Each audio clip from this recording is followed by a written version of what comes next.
All I could think about was like, oh my God, she just must think I'm such a whore.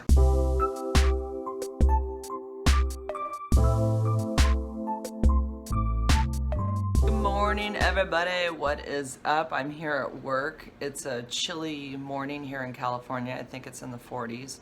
We've had some snow, a lot of snow in California. It's been crazy. I'm actually heading out to the snow this weekend.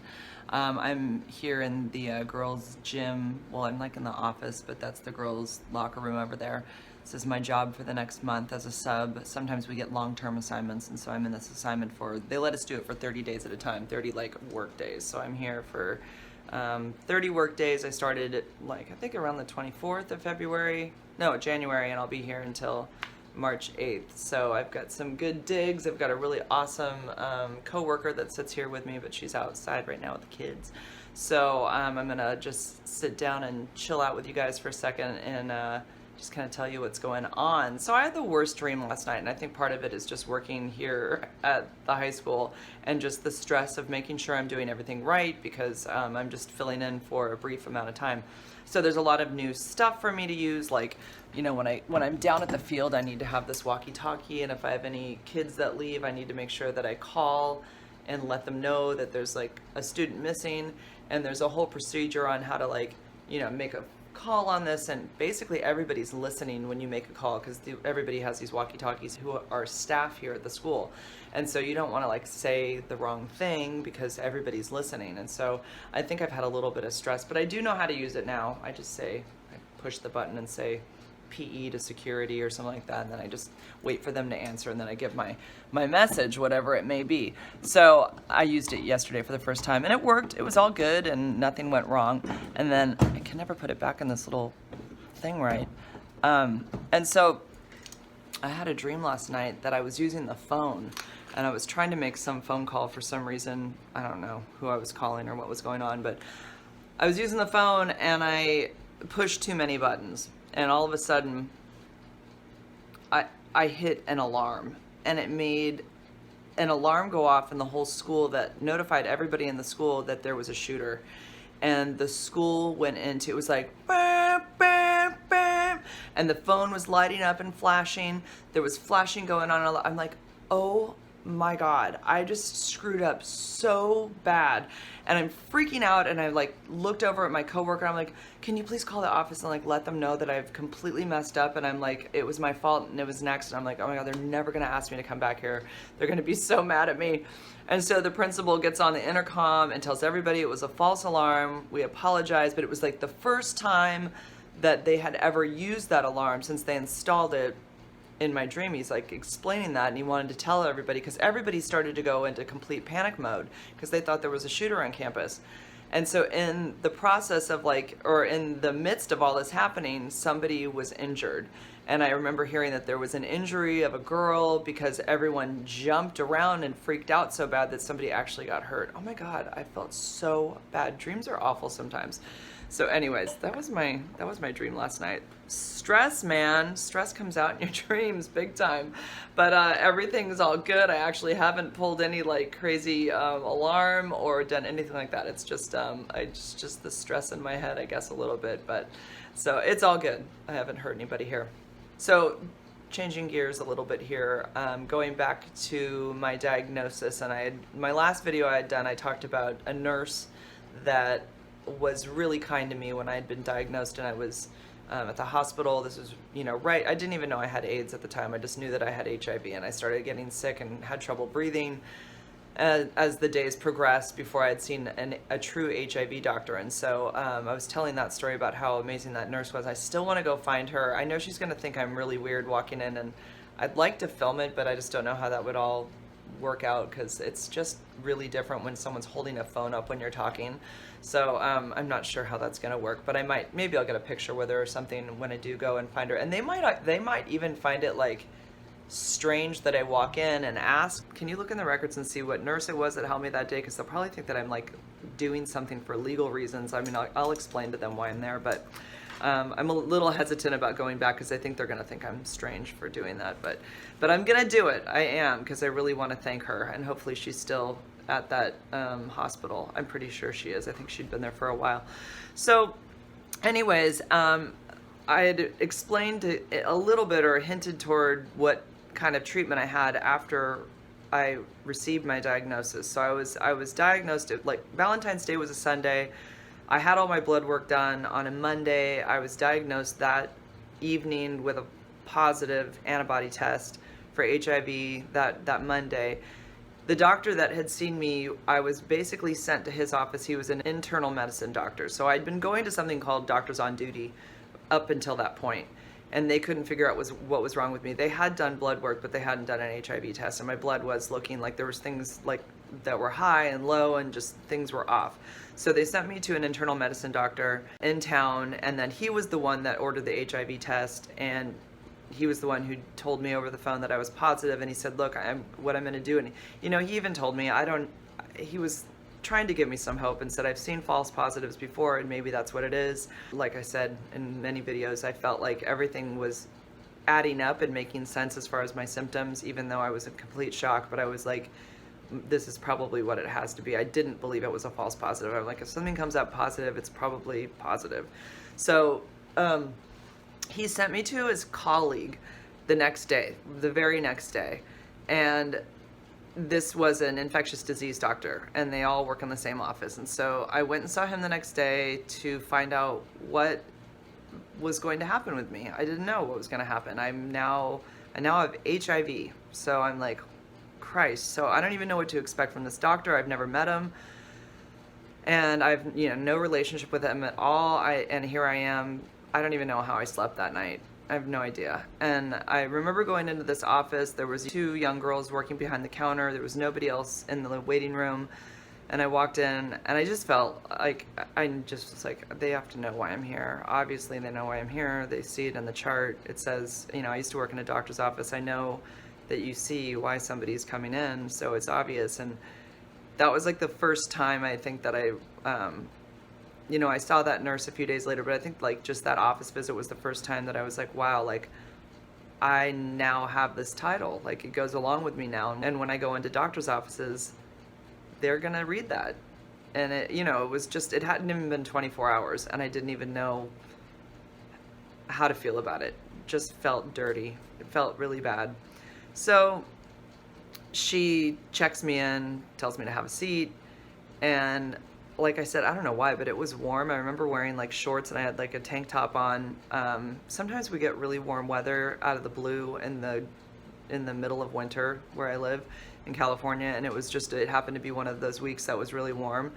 And it's right around that time right now, because today is the 8th, and I was diagnosed on the 15th, and that appointment was on the 16th. So literally, like, I'm almost a week away from my 3-year anniversary of that doctor's visit. And I'm freezing right now. It's cold. So he brings me back, and he's, I'd say he was probably in his 50s, mid 50s, late 50s.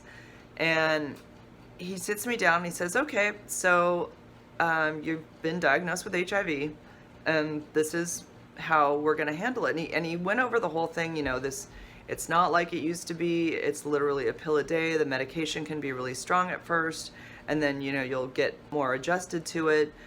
And he just sat there with me for about, I remember like needing Kleenex and kind of getting teary-eyed. Like I don't know, I just felt like the pep talk was like kind of cold, and it wasn't really, it was just kind of like, this isn't cancer, it's not diabetes, I'd rather be treating this than either of those. This is just really not that big of a deal. And I know that sounds like, on the outside looking in, that might sound like what you need to hear, but there was just no warmth from him. It was just, and I was in such shock about what was going on.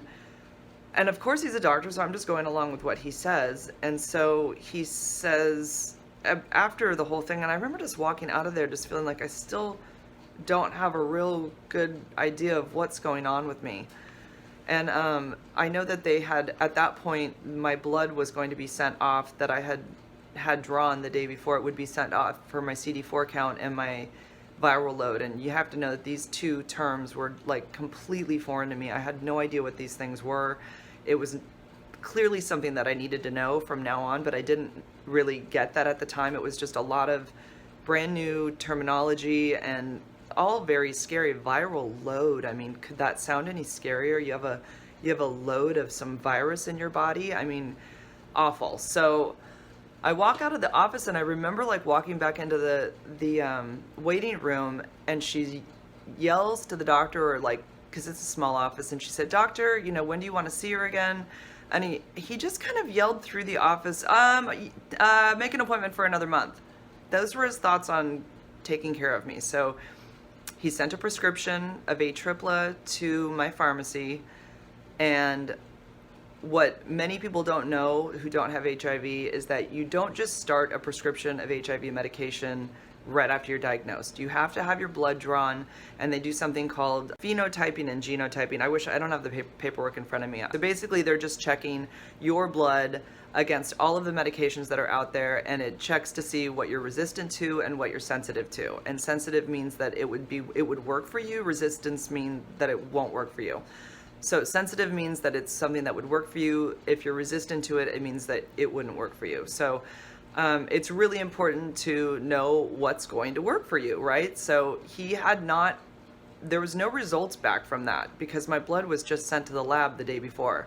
But he automatically put me on a treatment of AAA, which is actually an older medication. So really, he didn't need to start me on AAA because where I live in the US, I mean, AAA in some countries is their top medication, but where I live, there's newer medications that have less side effects. And he put me on one that has a pretty strong side effect from one of the drugs in them. These are all 3-in-1 drugs that I'm talking about right now. It has a medication in it that can make you feel a little high. And I knew I didn't feel good, but I thought it was all just the HIV affecting me. I thought I was having I was having joint pain, that I was having fevers, I was having night sweats, I was having all of those classic HIV symptoms, then achy, sore, not wanting to eat, nauseous, nauseated, all of those things. And I thought, and most of that probably was HIV completely, but what he didn't know and what I didn't know is that I was just going into the very beginning stages of pneumonia.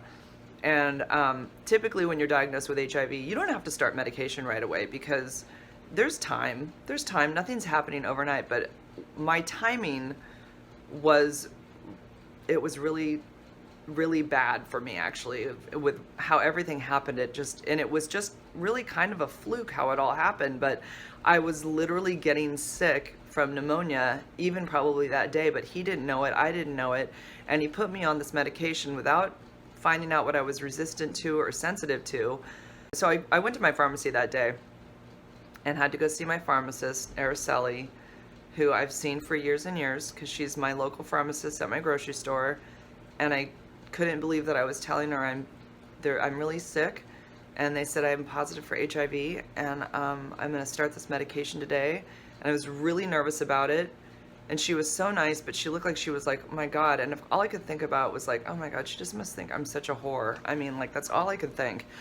And, she's never been that way. In fact, she's so great, and she's still the one who gives me my medication, and that pharmacy is awesome. But it was a really awful feeling having to walk in and, like, tell her that. And I just thought, oh my God, she just must be wondering what I'm doing in my free time, that now I have HIV. So I got that medication, and I did take it that day, and it did make me feel terrible. It was awful. And I remember taking it 3 more days in a row, and every time I'd hold that pill in my hand, I'd be shaking and scared, and I knew once I put that thing down my throat, the effect of it was going to start hitting me about an hour later.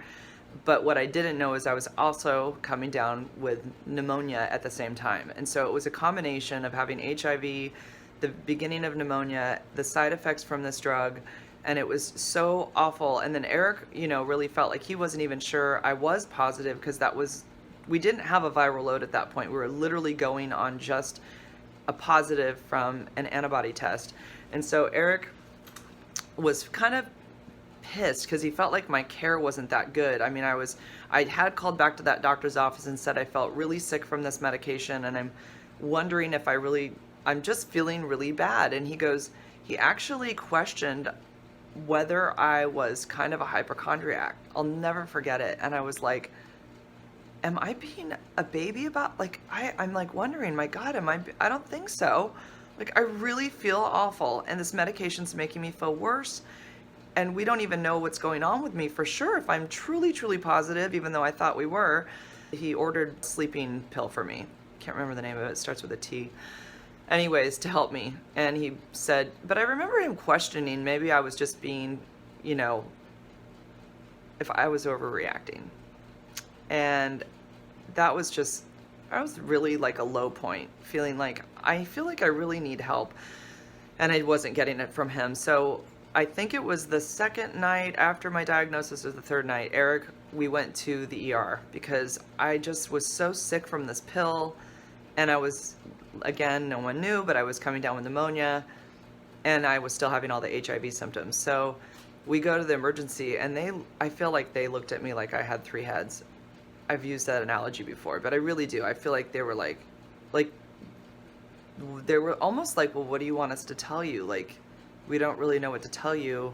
So literally I was there for a couple hours with no answers because they don't have blood work. They can't really do much for me. And, you know, I left there almost with my tail between my legs. Like, I just felt so lost. I had no direction. I had no support. We were all like just looking up stuff on the internet. I had friends looking stuff up on the internet. We didn't know what was going on. I had not seen an HIV doctor yet. I ended up calling the local HIV clinic helpline, and I got a hold of them, and I'll never forget, that woman was like an angel on the other line. And she ended up coming to something that I did. I spoke out at I was on a panel one day, and I got to speak in Santa Cruz with a bunch of other HIV positive gentlemen, and she was there and heard my story, and she came up to me after, and she goes, I was the woman that took that call that day. Like, she remembered it.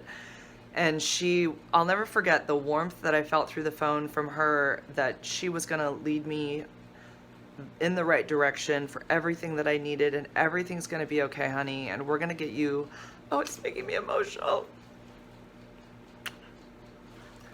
She said, we're going to get you what you need, and she did. And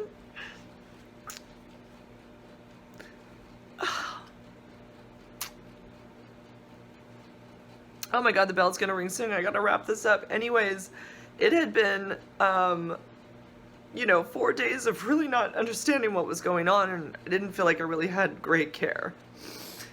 And so what happened was my viral load came back, and so this lady basically got me hooked up with my HIV doctor, who I finally saw on a Friday, but the day before I had gone to the emergency and found out that I had pneumonia. And then also on that day, I got my viral load back from that first doctor's office, and that same young receptionist called me and just said, oh, we got your results back. You have a viral load of 507,000.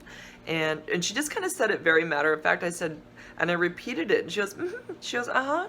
And I'm like, what does that mean? Like, that sounds like I'm dying. Like, what is 507,000? Like, I just remember being so freaked out by that number, and her not giving me any reassurance, because I don't think she knew what she was doing, because she was a receptionist. She wasn't a medical assistant, or she wasn't a nurse or a doctor, but I didn't have a doctor explaining to me what 507,000 meant for a viral load. So long story short, because the bell's going to ring and people are going to be coming back in here, I finally made it to my doctor's office on that Friday, and she did confirm that she got my blood results from that other doctor's office, that I had a 507,000 viral load, and that my CD4 was 84, which meant that I had AIDS, and that my test came back negative or positive for pneumonia. And she took me off the AAA right away and explained to me that what he did was not right. And she was concerned about how he had treated somebody with HIV. And it didn't, like, there was a possibility of her writing him up because everything was done so poorly. But it didn't happen. I think there was maybe a meeting. I know there was probably some emails that it could have been handled better. But, between doctors' offices, they're all kind of trying to work together. So they didn't want to come after him in a really negative way. But they wanted to try to educate him more on how the situation should have been handled. And so, going to her office was like falling into her arms and just finally feeling like I was finally going to get the care that I needed. And I'd been, trying to hold it together for 4 days and being really sick on top of it. It was like some of the worst 4 days of my life. But the story continues, and I had an incredibly difficult 4 days after that. I'll tell that on my next Monday video, and I'll go through what happened after I left her office that Friday. It's tough stuff. It really is. It's been 3 years, and I don't think about it on a daily basis at all, but when I tap back into that time, and I think about how hard that was, it's right there again. It's really hard, and I feel for so many people that go through this and have this diagnosis, because I know how this all feels. Okay, I'm gonna wrap this one up because it's getting to be 20 minutes and these videos take forever to download when they're that long. But I just wanted to kind of give people an idea of, like, let's say I'd never had pneumonia. I could have waited who knows how long before seeing an HIV doctor. It wasn't like a real urgency to go see her, but what she didn't know, what I didn't know, what everybody didn't know is that I had pneumonia that was starting right then. And so I was becoming very sick within those few days. And so I really needed to see her much sooner, but we didn't have my blood results back. So a lot of factors played into how it all went down, and it was just all pretty unfortunate. Unfortunately. What's fortunate is that there's medication today that turns it all around, and I'm totally healthy and fine today. Thank God. And yeah.